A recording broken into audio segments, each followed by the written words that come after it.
திருநாவுக்கரசருடைய தலப்பயணம் எப்படி அமைந்திருக்குதுன்னு கேட்டீங்கன்னா, ஒவ்வொரு இடத்துலையும் புரிந்து கொள்ள வேண்டியது, நாயனார் திருக்கோயிலில் போய் பணி செய்த பிறகுதான் இறைவனுக்கு வழிபாடு செய்கிற வழக்கம். அவருடைய வழக்கம் என்ன? திருக்கோயிலில் போய் முதல் திருத்தொண்டு, பிறகுதான் இறை வழிபாடு. நம்பியாரனை என்கிறான் விரண்மிண்ட நாயனார் அப்படித்தான் முதல்ல வழிபடுத்தினார். அவருடைய கொள்கை திருக்கோயிலில் சென்றால் முதல் அடியார் வணக்கம், பிறகுதான் ஆண்டவனுக்கு வணக்கம் அப்படின்னு அவருடைய கொள்கை.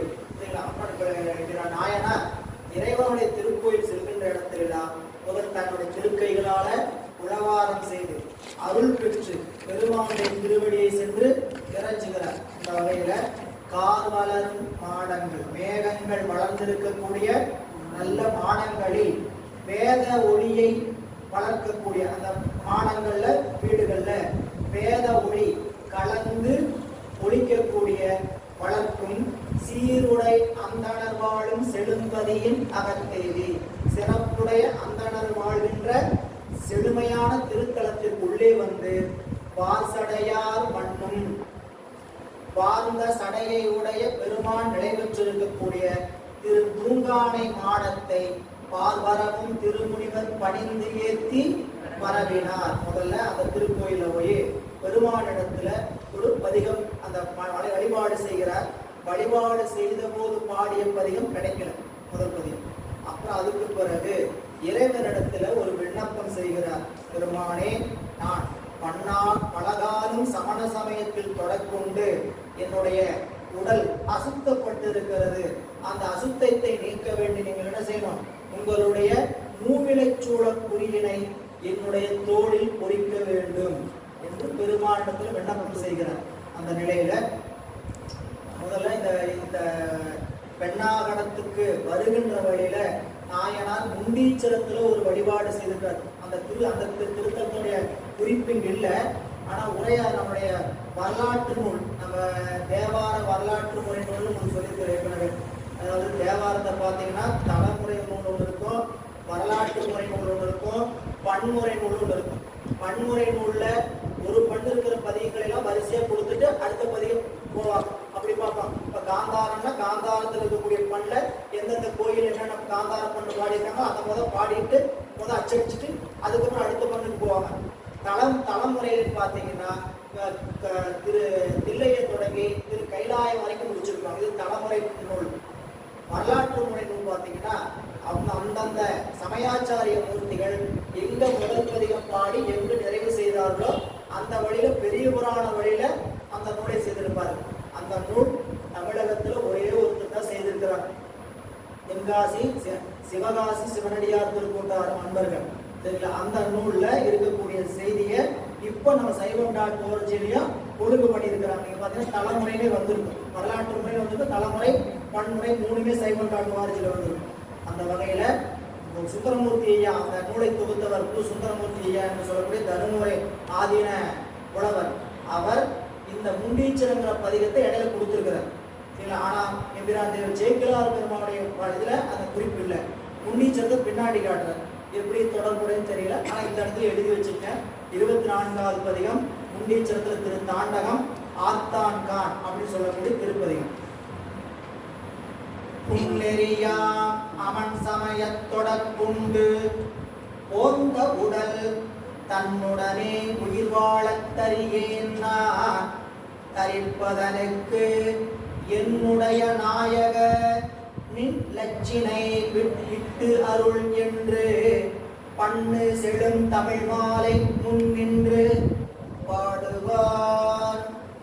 இறைவனுடைய திருவடியை விண்ணப்பம் செய்கிறார். இப்போ என்ன உணவு நம்மளுடைய நாயனாருக்குன்னு கேட்டீங்கன்னா, 40 ஆண்டுகள் சமணர்களினுடைய பிடியிலிருந்து அவர்களின் வாயிலாக கிடைக்க பெற்ற உணவை கொண்டிருக்கிறோம். இப்ப நம்மளுக்கு உலக வழக்கில் சொன்னீங்கன்னா அவை பிராட்டியார் சொல்வார், எப்படிப்பட்ட கையிலிருந்து சாப்பாடு சாப்பிடக்கூடாது, அன்பில்லாத பெண்டிர் கையில் உண்ணுதல் கூடாது. அன்பில்லாம சமைக்கிற உணவு, அந்த உணவை சாப்பிடக்கூடாது.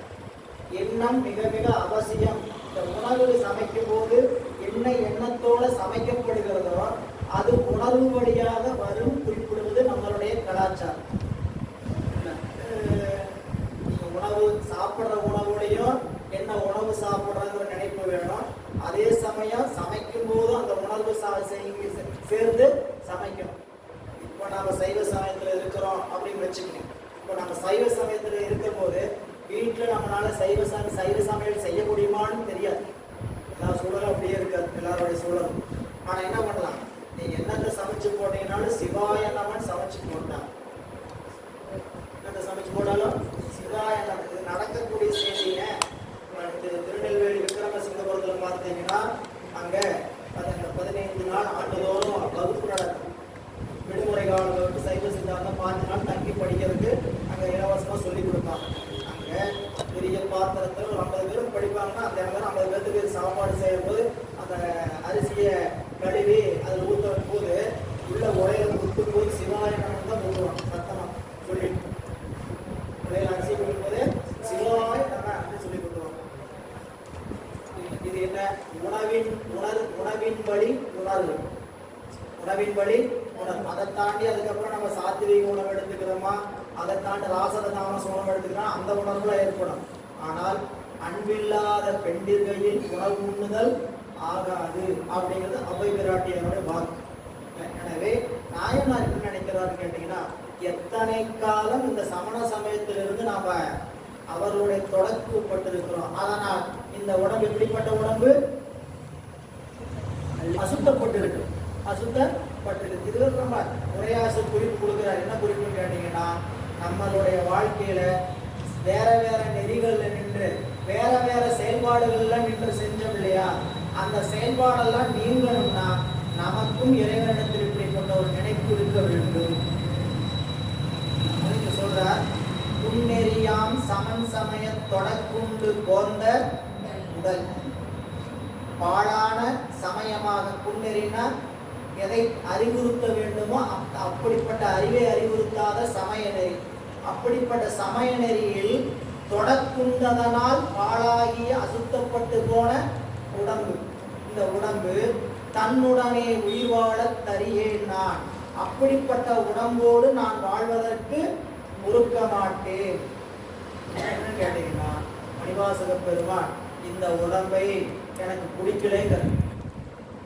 கள்ள புறப்புறம்பை கட்டளிக்க நல்லானே ஆற்றேனிம் ஐயா, ஆற்றேனிம் ஐயா தரிக்கிறேன் காய வாழ்க்கை.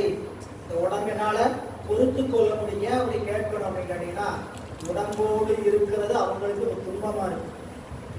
உடம்போடு இருந்து இந்த உலக வாழ்க்கை அவங்களுக்கு, ஏன்னா ஞானம் பெற்ற பிறகு இன்னும் காலம் நீட்டுது. குருநாதர் வந்தார், மந்திரத்தை சொன்னார், எப்படியெல்லாம் நிற்கணுங்கிற அறிவுறுத்தி சொல்லிட்டாரு. உடனே கூட்டிட்டு போவாம, எல்லாரும் போல உடனே கூட்டிட்டு போகாம என்ன பண்ணிட்டாரு, இருந்து தில்லைக்கு வருக, கோலமார் பொதுவினில் வருக. சாமி என்ன சொல்லி போயிட்டாருன்னா, கோலமார்தரு பொதுவினில் வருக, தில்லைக்கு வாப்பா அப்படின்னு சொல்லிட்டு மறைஞ்சிட்டார். குருநாதர் சொல்லிட்டாரு, அந்த குருநாதர் சொல்லிட்டாரு அப்படின்ட்டு பெருமானோடு சென்று கலக்கல். இப்போ கவனிச்சு பார்த்தீங்கன்னா, வேலை சேங்ஷன் ஆயிடுச்சு. உங்களுக்கு அரசாங்க வேலை சேங்ஷன் ஆயிடுச்சு, ஆர்டர் வந்துருச்சு, ஜாயின் பண்ணுறதுக்கான காலம் நீண்டது. வந்துருச்சு, போய் ஜாயின் பண்ண முடியலையே, போய் ஜாயின் பண்ணாங்கன்னா சம்பளத்தை எழுத ஆரம்பிப்பாங்க நம்மளுக்கு அப்படின்னா உறுதியா உறுதி இல்லையா? நிறைய பேருக்கு அப்படி இருக்குது, நடந்திருக்கு. ஏழையோட அப்பாயின்மெண்ட் ஆர்டர் வந்ததுக்கு அப்புறமா 3-6 மாசம் என்ன ஆகுதுன்னு கேட்டீங்கன்னா, அந்த இடத்துல ஏற்கனவே வேலை பார்த்துட்டு நான் அந்த எந்த இடம் சொல்லிட்டு மாட்டேன். அதனால அவங்களுடைய ரிலீவ்மெண்ட் கிடைச்சிருக்காரு. அதனால என்ன பண்ணிருப்பாங்க, காத்துட்டு இருப்பாங்க. அந்த போஸ்டிங்ல இருக்கிறவங்க ரிட்டையர்மெண்ட் ஆகிற காலம் அது ஒரு 5 நாள் தள்ளி போகும். என்னப்பா நம்ம போய் உட்காந்து எப்போ கையெழுத்து போடுறது, முத கையெழுத்து அப்படின்னு அவங்க கேட்டீங்கன்னா, இது நீட்டிப்பு, கால நீட்டிப்பு என்னால துன்பம் தருகிறது. குருநாதர் வந்து உபதேசம் செய்த பிறகும், இறைவனுடைய திருவருளை பெற்ற பிறகும் கால நீட்டிப்பு என்னன்னு கேட்டீங்கன்னா ரொம்ப வருத்தமா இருக்கு. அப்ப உண்மையாம் சமய தொடர்ந்து கொண்டு பாடாகிய இந்த உடல் தன்னுடனே உயிர் வாழ தரியே. அப்படிப்பட்ட உடம்பு எனக்கு வேண்டாம், உடம்பு எனக்கு வேண்டாம் அப்படின்னு சொல்லி பெருமானிடத்துல அப்படி நான் இருக்க வேண்டும் நீங்க நினைச்சீங்க. சாமிக்கு என்ன ஆப்ளிகேஷன் வைக்கிறான்னு கேட்டீங்கன்னா, எனக்கு இந்த உடம்பு வேண்டாங்க சாமி, இந்த உடம்பு இருக்கணும்னு நீங்க நினைச்சீங்கன்னா என்ன பண்ணுங்க தெரியுமா, எனக்கு உங்களுடைய மூவிலை சூழக்கூடிய குறிக்க வேண்டும். அந்த பாடல், இந்த பாடல் வழியா பாருங்க. தன் லட்சினை இட்டருள் என்று பண்ணு செழுந்தமிழ் மாலை முன்னின்று பாடுவார் பாடல் பெருமான் திருமானை மாடத்து பெருமானை நினைத்து பொன்னார்ந்த திருவடிக்கு என் விண்ணப்பம் என்று எடுத்து முன்னாகி எப்பொருட்கும் முடிவாகி நின்றானை தன்னாகத்து உமைவாதம் கொண்டானை சங்கரனை நன்னாமத்தில் விருத்தம் நலம் சிறக்க பாடுதலும். பாடல் நம்மளுக்கு அவருடைய இது விருத்தம் என்று சொல்லக்கூடிய 4ஆம் முறையில இருக்கக்கூடிய திருப்பதிகம் 25வது திருப்பதிகம் 3 பாடல் தான் கிடைச்சிருக்கு. 10 பாடல்ல 3 பாடல் தான் கிடைச்சிருக்குது. அதுல முதல் பாடல் பெருமானே உங்களுடைய திருவடிக்கு விண்ணப்பம். கேட்கறதா உரிமையா கேட்கலாம். சாமி நம்பியார் ஒரு கேட்கிறார், அந்த நீங்க தானே சொன்னீங்க என்னங்க, இன்னைக்கு எப்படி மனக்கோலத்தில் இருக்கிறியோ அப்படியே இரு, நீங்க தானே சொன்னீங்க, கொடுப்பா கொடுப்பா என்னென்னலாம் கேட்கணும் அதை கொடு, அது கூட வேலை அப்படின்னு தெரியுமா கேட்கலாம். அது அவருடைய பாலிசி. இவரோட பாலிசி இறந்து நிற்பது. கொடுக்க முடியுமா? கேட்கறது விண்ணப்பம். ஒவ்வொரு இடத்துலையும் விண்ணப்பம் தான். சரி, அவர் எங்கேயுமே பெருமாட்ட கொஞ்சம் உரிமையா வலிமையா கேட்கிற வழக்கமே இல்லை. கதவு திறக்க பாடுக என்று சொன்னார் என்கிறான் ஞானசம்பந்த பெருமான். அப்பரே நீர் அனைத்திருக்கக்கூடிய கதவை திறக்க பாடுங்கன்னு சொன்னார். அப்பர் சுவாமிகள் ஞானசம்பந்தர் மீது கொண்ட பக்தி என்ன அப்படின்னு கேட்டீங்கன்னா, பிள்ளையார் சிறிய வயதுதான் நினைக்கிறேன், அவர் அருளில் உயர்ந்தவர். அருள ஏன் அப்படின்னு கேட்டீங்கன்னா, 3 வயதில் ஞானம் பெற்றவர், 60 வயதில் ஞானம் பெற்றவன். நானு 60 வயதில் ஞானம் பெற்றவன், அவரு 3 வயதில் ஞானம் பெற்றவராச்சே அப்படின்னு என்ன பண்ணாரு, பாடல சாமி அப்படின்னு பாடல. 10 பாடல் பாடல் வரையும் கதவு திறக்கவே சாமி கேட்கிறார். சாமி கொஞ்சம் கூட இறக்கமில்லை, இறக்கமில்லைங்களா சாமி அப்படின்னு கதவு திறந்தது. உடனே பாடன உடனே அவருக்குள்ள போய் வழிபாடு செஞ்சு வெளியே வந்தாங்க. அப்பர் சாமி கதவு அடைக்க நீங்க பாடலாமா அப்படின்னு, பாடுகிறேன் அப்பரே அப்படின்னு பாடினார். முதல் பாடலே கதவு அடைத்து கொண்டது. சரிங்களா? இவருக்கு அப்படியே வருத்தம். போய் படுத்துக்கிட்டே சிந்திக்கிறார். 10 பாடல் பாடுற வரைக்கும் கதவு கிடைக்கிறீங்க, இவர் முதல் பாடல் பாடனோடனே கதவு திறந்துருச்சு. இறைவனுடைய திருக்குறிப்பு அறியாம நாம் ஏதோ செஞ்சுட்டோமோ, இறைவனுடைய திருக்குறிப்பு அறியாம, அங்க வரலாற்றுல பின்னாடி பார்ப்போம். இங்க நாயனார் அப்படி பெருமானிடத்துல விண்ணப்பம் வைக்கிறார். இந்த பாடலுடைய வரியை அப்படியே முதல்ல எடுத்து வச்சுக்கிறார். பொன்னார்ந்த திருவடிக்கு என் விண்ணப்பம். பாடல் அங்க எப்படி இருக்கும்? பொன்னார் திருவடிக்கு ஒன்று உண்டு விண்ணப்பம் போற்றி செய்யும், போற்றி செய்யும் அருள் செய்யும், என் ஆவி காப்பதற்கு இச்சை உண்டு. நான் உயிரோடு இருக்க வேண்டும் என்று நீங்கள் நினைப்பீர்களானால் என் ஆவி காப்பதற்கு இச்சை உண்டே.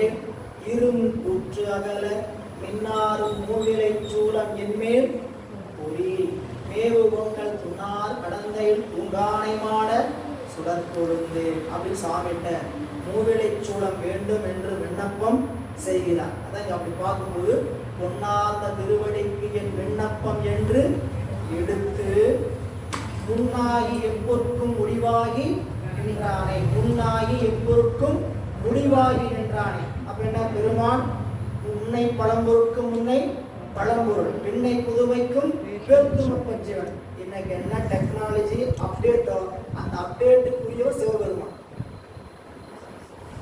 எவ்வளவுக்கு எவ்வளவு பழமையா இருக்குதோ அந்த பழமைக்கும் பழமையானவர் இறைவன். நீங்க அப்படியே ஒவ்வொரு நவீன நாகரிக வளர்ச்சியும் ஒவ்வொன்றையும் இறைவனுடைய அருளோட நம்ம பொருத்தி அப்படியே பார்க்கலாம். எதையெல்லாம் பொருத்தி பார்க்கணுங்களா அத்தனையும் பொருத்தி பார்க்கணும். 36 தத்துவங்கள் எடுத்தீங்களா, 36 தத்துவங்கள் எடுத்தீங்கன்னா இது எப்படிப்பட்ட அருமையான காங்கிரீட் வீடு. உடம்பு எப்படிப்பட்ட அருமையான காங்கிரீட். அவரு பக்கமான இன்ஜினியருங்கிறத இந்த உடம்பை வச்சு தெரிஞ்சுக்கலாம். சிவபெருமான் அருமையான ஒரு இன்ஜினியர். என்ன அப்படின்னு கேட்டா, எத்தனை காலத்துக்கு உழைக்க கடையில் வாங்கினா 5 வருஷத்துக்கு தான் இந்த டிஎம்டி கம்பிக்கு உறுதிப்பாடு. சரி, நல்ல தரமான கம்பெனி ஒரு 30 வருஷத்துக்கு உறுதிப்பாடு. அதுக்கு மேல என்ன ஆகும்? எப்படிப்பட்ட கம்பி போட்டாலுங்க அது குரு பிடிச்சிருங்க. இன்ஜினியர் சொல்லுவாங்க அதுக்கு வேல்யூ 30 வருஷம் தாங்க அப்படிங்கிற மாதிரி. இது அப்படியா 90 வயசு வரைக்கும் வளைஞ்சு போகாம இருக்கிறவங்க இருக்கு. அப்படியே வளையாம கைனா இருக்காங்க. டிஎம்டி திறமையான சர்க்கியூட் எப்படி கொடுத்துருக்கிறாரு? ஒரு எலக்ட்ரிக்கல் சர்க்கியூட் தொட்டா சாக்கடிக்கிற மாதிரி சரிங்களா? அப்படி இங்கெல்லாம் இருக்கிற சர்க்கியூட் என்ன, எங்க வச்சாலும் கறந்து வர மாதிரி ஒரு சர்க்கியூட் உடம்பு. வாட்டர் ஃப்ளோவுக்கு பைப் லைன் என்ன, வாட்டர் ஃப்ளோவுக்கு பைப் லைன் என்ன, எங்கேயாவது தடப்பட்டு நிற்கிற மாதிரியே இருக்குது. அது வாட்டர் போய் பம்ப் பண்ணி கரெக்டா இல்லைங்களா? ஒரு செப்டிக் டேங்க் என்ன, எவ்வளவு கொடுத்துருக்கிறோம் யோசிச்சு பாருங்க. தேவையான மழை கூட அது ஒவ்வொன்றையும் தனித்தனியா ஆராய்ச்சி பண்ணி சுத்திகரிப்பு நிலையம் அன்னைக்கு கொண்டு வந்து சரி பண்ணி வச்சுக்கிறது.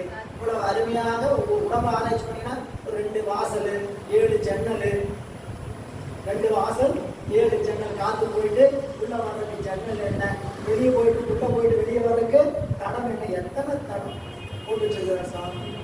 இதுல எத்தனையும் ஆராய்ச்சி ஒவ்வொன்னோடையும் பொருத்தி பார்க்கலாம். உன்னை பழம்பொருட்கும் உன்னை பழம்பொருள் பின்னை புதுமைக்கும் பேர்த்துமை வெற்றியணி அப்படின்ட்டு. இப்போ நீங்கள் கம்ப்யூட்டர் வச்சுக்கிட்டீங்கன்னா நம்மளுக்கு கொடுத்துருக்கக்கூடிய தத்துவம்லாம் சாஃப்ட்வேர் என்ன, ஹார்ட்வேர் என்ன, இன்பில்ட் என்ன, அவுட்பில்ட் என்ன, புரியல? அவுட்புட் கீன்னு வேணும், புரியல? அவுட்புட் கீழே இங்கிருந்து நம்ம உள்ள கொடுக்கணும். மவுஸ் ஒன்று கொடுக்கணும், பென்ட்ரைவ் ஒன்று கொடுக்கணும், கீபோர்டு ஒன்று கொடுக்கணும். அப்படி கொடுக்குற மாதிரி கண்ணு காது மூக்கெல்லாம் வச்சு இதான் இன்புட் டிவைஸ். இதெல்லாம் வெளிப்படுத்துறதுக்கு அவுட்புட் டிவைஸ் வேணும். அவுட்புட் டிவைஸ்னா பிரிண்டர் அப்படின்னு ஒன்று வச்சிருக்கோம். அந்த மாதிரி பிரிண்டர் நிறைய இருக்கு இல்லையா? அந்த மாதிரி அவுட்புட் டிவைஸ் என்ன அவுட்புட் டிவைஸ்? இதோ வாய் பேசுகிற வழியா, இதோ கை அவுட்புட் டிவைஸ், இதோ கால் நடக்கிறதுக்கு, இப்படி அனுபவிக்கிறதுக்கு அவுட்புட் டிவைஸ் இல்லைங்களா? சரி, இதையெல்லாம் செயல்படுத்துறதுக்கு உள்ள இன்புட்டு சாஃப்ட்வேர். மனம், புத்தி, அகங்காரம், சித்தம் என்று சொல்லக்கூடிய சாஃப்ட்வேர். இல்லை இவ்வளவு மென்பொருளும் பொருள்லாம் வச்சுட்டு உள்ளுக்குள்ள அத்தனையும் வச்சிருக்கிறார் இறைவன். அப்போ இங்க முன்னாகி எப்பொருக்கும் முடிவாகி நின்றான். இன்னொரு வகையில பார்த்தீங்கன்னா மூத்தவனாய் உலகுக்கு நின்றானே. அவன்தான் இந்த உலக தோற்றத்துக்கு முதல். ஆனா முதல் காரணம்னு சொல்லக்கூடாது. நீங்க அதான் நல்லா சைவ சித்தாந்தம் படிச்சுட்டு இருக்கிறோம். முதல் காரணம் அப்படின்னு இறைவனை சொல்லக்கூடாது. இறைவன் என்னன்னு சொல்லணும்? நிமித்த காரணம் தான் சொல்லணும். முதல் காரணம் சொன்னா அங்க பிழைப்பட்டு போயிடும். அவன் எல்லா பொருளும் உருவாவதற்கு முன்னாக இருந்த பெருமான். அவன் தான் எல்லாவரையும் ஒடுக்கி முடிவாக நிற்கிற பெருமான். அதான் முதல் நூற்பார். அந்த வகையில முன்னாகி எப்பொருக்கும் முடிவாகி நின்றானை, தன் ஆகத்து உமை பாகம் கொண்டானை. தன்னுடைய இடப்பாகம் ஒரு அந்த உமையாக இருக்கக்கூடிய அம்மையை ஒரு பாகமாக கொண்டவன். தன் ஆகம்னா என்னதுங்க? உடம்பு. உடம்பு பாகமாக அம்பிகையை கொண்டானை. சங்கரனை இன்பத்தை செய்வானை. நல் நாமம் திருவிருத்தம் நலம் சிறக்க பாடுகிறான்.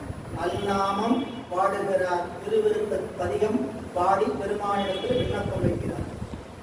மேடு திரு தூங்கானை மாடத்து நிலவுகின்ற ஆடகமேறு சிலையான் அருளால் ஓர் சிவபூதம் மாடு ஒருவர் அறியாமே வாகீச திருத்தோரில் சேது உயர்த்தும் விளைச்சூலம் சினவிடையுடன் சாத்த. பெருமானுடைய திருவருள் அவர் விண்ணப்பம் செய்ததனால் பெருமான் அவர் வேண்டியதை வேண்டியவாறே கொடுக்காமல் வேண்டியதை விட 1% எச்சா கொடுக்கிறார். வேண்டியது என்ன கேட்டாருங்க? சாமி எனக்கு மூயிலை சோழ பறிகள் கேட்டார். சாமி ஏதாவது சேர்த்து கொடுக்குறாரா? சினவிடையுடன் சேர்த்து கொடுக்கிறார். நந்திய பெருமான முத்திரையும் அப்புறம் சாமி கேட்டது மூயிலை சூளம் போட்டா போதும் தான் கேட்டார்.